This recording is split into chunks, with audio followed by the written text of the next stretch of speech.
Vanishing Room Chapter 1, The Hotel with a Secret. Daniel Cole was no stranger to haunted places. His channel, Beyond the Veil, thrived on investigating the darkest mysteries.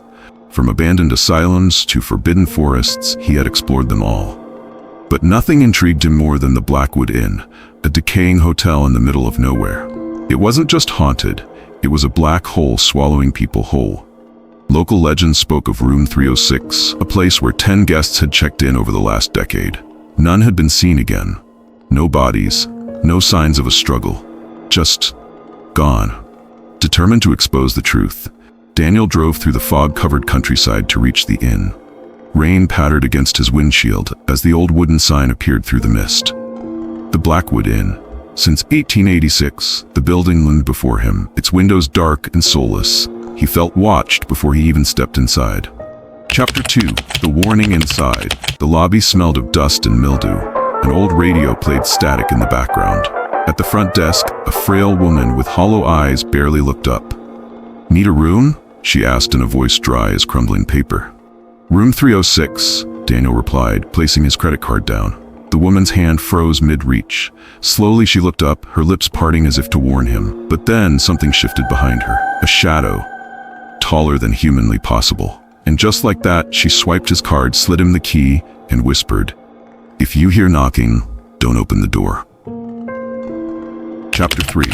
The first night Room 306 was ordinary. That was the most unsettling part. No bloodstains, no eerie symbols, just a bed, a desk, a closet, and a single window overlooking the parking lot. Daniel set up his infrared cameras, EMF detector, and a motion sensor near the closet. His live stream began. "All right, guys, I'm in Room 306, the room where people disappear. Let's see if it's all just a ghost story or something worse." At midnight, the air changed. The temperature plummeted.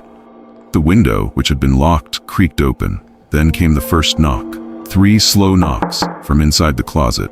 Daniel turned, pulse racing. Bang, bang, bang. "Hello?" he called out. The closet door inched open. A smell hit him. Damp earth, like something freshly buried.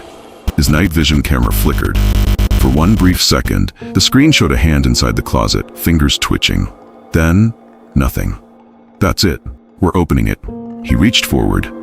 But before he could, the door slammed shut on its own.